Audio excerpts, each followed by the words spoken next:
गुरुजी का सम्मान करने के लिए तो आप सभी की जोरदार तालियों के लिए गुरुजी का सम्मान हो रहा है। जोरदार तालियां बजाएं। पूर्ण रूप से सत्संग शुरू होने वाले जितने भी परम सन्यासी भाई हैं ये अपनी अपनी जगह पे अपने अपने परम सन्यासी भक्तों को दिखाएं और खुद भी देखें, व्यवस्था बनाए रखें। आज का सत्संग एक बहुत ही महत्वपूर्ण सत्संग है। सारे बाहर खड़े कायम सारे बैठे देखकर गुरुजी का सत्संग सुने, आनंद उठाएं और इधर से क्या लेके आया बंदा, क्या लेके जाए दो दिन का मेला, दादिर की जिंदगी है दादिर का मेला।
से कोई गुनाह किए जा रहा है, ऐसे जी रहे हैं हम कोमा में। कहीं भी देखिए हम सड़क पर चल रहे हैं तो घर की याद आ रही है, घर पर है तो दफ्तर की याद आ रही है, खाना खा रहे हैं तो नानी की सोच रहे हैं, यानी बेहोशी में जीवन जी रहे हैं। होश नहीं है हमें। अब देखिए शांत रहने के तरीके मैं आपको बता सकता हूँ। अगर आप शांत रहने के तरीके जानना चाहते हैं तो जानना चाहते हैं, वो पीछे वाले आप जानना चाहते हैं सब लोग। तो शांत रहने के कुछ तरीके। दुनिया का अध्ययन मत करो कि वो क्या कर रहा है, वो क्या कर रहा है। आंखें बंद करके सोचो, अपने आप से बात करो कि मैं क्या कर रहा हूँ, मुझे क्या करना है, मैं दिन में सोचता क्या रहता हूँ, मैं पूरे दिन करता क्या रहता हूँ। कभी अपना अध्ययन करना, अपने अखबारों सीख ले तो हमारे जीवन की बहुत सारी समस्याएं हल हो जाती है। ये देखिए, वाणी तो है अनमोल, ये जाने कोई बोल, हीरा तो दामा बिके, वाणी का ना मोल ना कोई तोल। देखिए वाणी अनमोल है, वाणी का कोई ऐसे रेट नहीं लगा सकता कि इस वाणी का क्या है। वाणी तो अनमोल है, अगर कोई बोलना जानता है तो। हीरा होता है वो दामों से बिक जाता है, हीरे हैं, हीरे सोना सब दाम से बिक जाते हैं, लेकिन वाणी का ना कोई मोल है और ना ही हम उसको तराजू में तोल सकते हैं। बगैर से उन्हें जुआ खेला, पहले उनका राज्य छीन लिया पांडवों का, फिर इसका मतलब क्या है? ये जो बागड़ी बोलूँ मैं। है ये हमारा क्या है वृंदावन। कितने गिरे यूपी के वृंदावन की मैं बात नहीं कर रहा, ये हमारे भीतर शरीर के भीतर मन है और मन के पार है आत्मा, और जो आत्मा में चला जाता है, जो आत्मा का बोध कर लेता है, वो संसार में दोबारा लौट कर नहीं आता, आवागमन में नहीं पड़ता। तो इस बार हम आत्मा में जाएंगे और संसार में दोबारा ना लौट के आएंगे, मुक्त हो जाएंगे।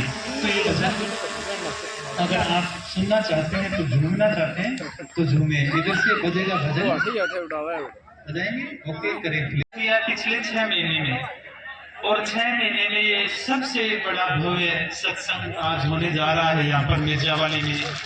बहुत ही अद्भुत यहाँ का नज़ारा, और यहाँ के राजस्थान के इतने अच्छे श्रोता जो परमात्मा को लेकर, देखिए राजस्थान की भूमि है, ये देव भूमि नाम से हमेशा से जानी गई है।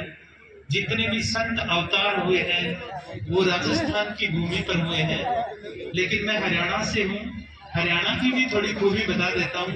आज तक कुरुक्षेत्र का युद्ध हुआ हो, चाहे पानीपत की लड़ाई हुई हो, लड़ाई जहाँ पर भी होती है वो हरियाणा में ही होती है। तो हरियाणा के अंदर ऐसे नहीं मिलते सत्संगी, लेकिन राजस्थान की धरती ने आज ये सिद्ध कर दिया है कि यहाँ पर 5000 से 7000 से भी ज्यादा लोग हैं बाहर की मिलाकर।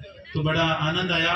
देखिए अब आपको मैं लेके चलता हूँ उस रहस्य में कि ये संसार चल कैसे रहा है। हम सब के 2 संसार है। कैसे है 2 संसार?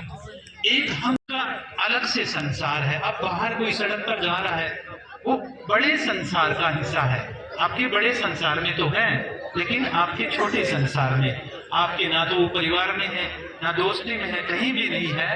वो अंदर एक छोटा संसार बनता है आपके जीवन का। अब ये भाई साहब है, इनका संसार अलग है। भरतवीर है, इनका संसार अलग है। ये बच्चे बैठे हैं, इनका अलग अलग संसार है। एक हम संसार से छोटे संसार में लोग कैसे आते हैं, इसका कारण क्या है? जैसे जैसे हम सोचते रहते हैं, जो जो चीजें सोचते रहते हैं, बड़े संसार से हमारे छोटे संसार में वो लोग आते हैं। क्यों? क्योंकि तरंगे काम करती है ब्रह्मांड में। चोर चोरी के बारे में सोचता रहता है, तो संसार के बड़े जो चोर है वो उसके छोटे संसार में आ जाते हैं। यानी जैसा जैसा हम सोचते हैं वैसा वैसे लोग हमारे संसार में आ जाते हैं।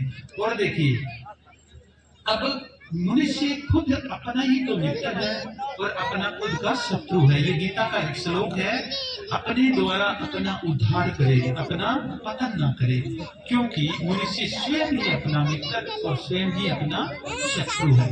कैसे है मित्र और कैसे है शत्रु? जो जो हम चीजें सोचते हैं, हम सोचते हैं कि फला ये हो गया, ये हो गया, हम किसी के बारे में बुरा बुरा सोच रहे हैं, बुरा बुरा सोच रहे हैं, तो प्रकृति हमें हमारे जीवन में वही दे देती है।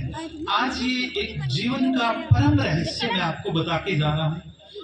आपके जीवन में जो दुख आ रहे हैं वो आपके सोचने से आ रहे हैं, और आपके जीवन में जो सुख आ रहे हैं वो भी आपके सोचने से आ रहे हैं। आप किसी के बारे में बुरा बुरा सोचते हो, फला व्यक्ति ये वो वगैरह वगैरह, इसका सत्यानाश हो जाए, ये हो जाए, तो जो सत्यानाश उसका नहीं होगा। तुम जो सोच रहे हो ब्रह्मांड में तरंगे जा रही है, तुम्हारा खुद का ही सत्यानाश होगा। अब देखिए आपको पता ही नहीं कि आपके जीवन में दुख कैसे आ रहे हैं। आप तो लोगों का बुरा सोचते हो, लेकिन आपका बुरा हो रहा है। लेकिन भगवान बुरा नहीं करते, भगवान किसी का बुरा नहीं करते। सावन भादों के महीने के अंदर घनघोर घटा छाई हुई है और बारिश हो रही है। इतनी उमड़ उमड़ के बारिश हो रही है, एक घड़ा उल्टा है, एक घड़ा सीधा है। जो उल्टा है वो कभी ना भरेगा, जो सीधा है वो थोड़ी देर में भर जाएगा। ऐसे ही परमात्मा का आशीर्वाद, परमात्मा की लीला सब पर एक समान बरस रही है। जो उल्टा है उसमें कभी परमात्मा नहीं भरेंगे, जो परमात्मा की तरफ मुख करके बैठा है उसमें पूर्ण परमात्मा भर जाएंगे। लेकिन तुम अपने मित्र और अपने शत्रु कैसे हुए? तुमने किसी का बुरा सोचा। आज मान लेते हैं तुम्हारे खेत है, तुम्हारे जो खेत है, आपको गेहूं बीजनी है या बाजरा बीजना है आपको, तो आपने बाजरी का बीज अपने खेत में डाल दिया, चने आपके यहाँ खेतों में होते हैं, तो आपने चना डाला बीज, तो वो आपके खेत में उगेगा या पड़ोसी के खेत में उगेगा? मेरे को बताइए, आपके ही खेत में उगेगा। तो आप अपने मन में किसी का बुरा बुरा बुरा बुरा सोच रहे हो, तो मन आपका खेत है, विचार आपका बीज है।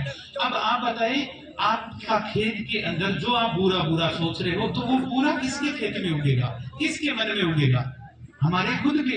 तो अगर हम किसी का बुरा सोच रहे हैं तो हम